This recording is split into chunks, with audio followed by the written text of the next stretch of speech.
This is video I15, and this will be the last video for section whatever, 7 or 4.8.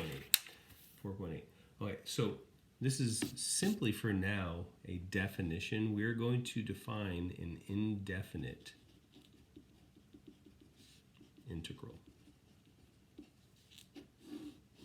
Big definition. And what an indefinite integral is simply the collection of all antiderivatives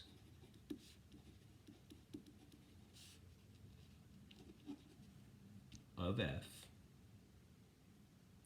and it's denoted by the integral symbol. And later on, we'll learn why that kind of looks like a tall, skinny S. Okay, and everything has a name here. This is the integral sign.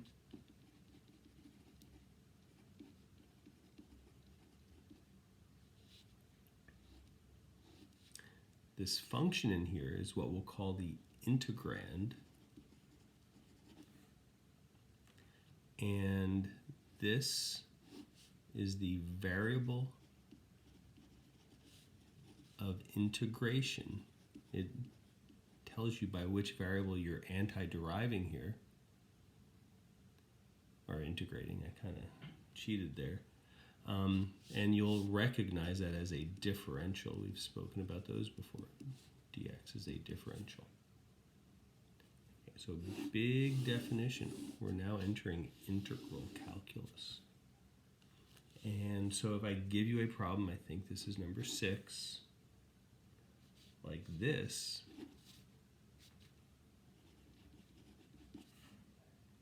Okay, and we read that this is simply the collection of all antiderivatives. All they're asking you to do is antiderive this. And so if you ignore that, if I say, what's the antiderivative of 2x? X squared, but we have to remember, big C. And so as quickly as you can, I want you to try to do this one.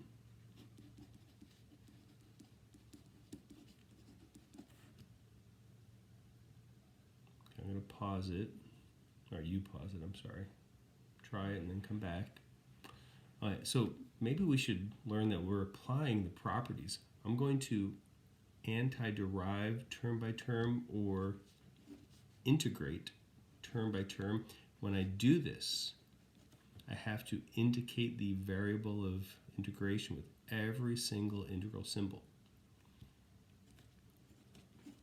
Here, I'm splitting up terms, so I'm using that property that allows me to antiderive term by term, but I'm also pulling out the constant. And I didn't forget my variable of integration dx. You have to write that with every integral symbol. Here I just have a constant function that I'll antiderive with respect to x. So let's find the integral, the indefinite integral of x squared, so just antiderive x squared, so add 1, divide by the new.